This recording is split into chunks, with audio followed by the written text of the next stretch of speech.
বন্ধু এসো স্বপ্ন আঁকি। জীবনের সবচেয়ে সুন্দর স্মৃতিগুলোর বড় একটি অংশ জুড়ে থাকে বন্ধু। স্কুলের বেঞ্চ ভাগাভাগি করে বসা, কলেজের আড্ডা, বিশ্ববিদ্যালয়ের গণরুমে রাত জেগে গান, বৃষ্টিতে ভিজে ফুটবল খেলা, চায়ের কাপে ঘন্টার পর ঘন্টার গল্প করা, এসব মুহূর্ত একসময় মনে হতো কখনই শেষ হবে না। অথচ সময়ের সঙ্গে সঙ্গে জীবন বদলে যায়। পড়াশোনা শেষ হয়, চাকরি আসে, সংসার গড়ে ওঠে, দায়িত্ব বাড়ে, আর অজান্তেই কমে যায় দেখা, কমে যায় কথা, বাড়তে থাকে দূরত্ব। তবে সত্যিকারের বন্ধুত্ব দূরত্বে হারিয়ে যায় না। হয়তো মাসের পর মাস, এমনকি বছরের পর বছর যোগাযোগ থাকে না, একদিন হঠাৎ দেখা হলে কিংবা একটি ফোন কলই মনে হয় যেন কোনো দূরত্বই ছিল না।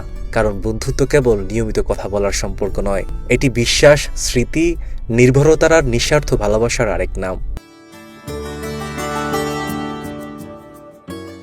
জার্মান দার্শনিক ফ্রেডরিক বন্ধুত্বকে পাশাপাশি চলা দুটি জাহাজের সঙ্গে তুলনা করেছিলেন। জীবনের মহাসাগরে কিছু সময় তারা একসঙ্গে পথ চলে, তারপর ভিন্ন গন্তব্যে পাড়ি জমায়।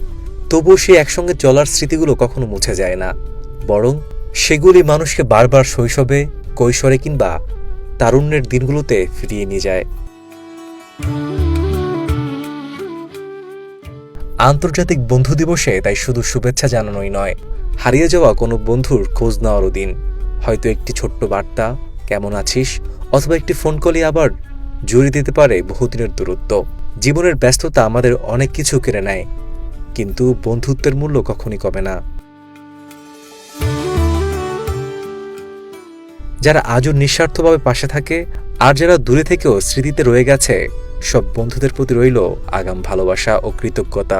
বন্ধুত্ব বেঁচে থাকুক সময়ের সীমানা পেরিয়ে, মানুষে মানুষে আস্থা, ভালোবাসা আর সবচেয়ে সুন্দর বন্ধন হয়ে।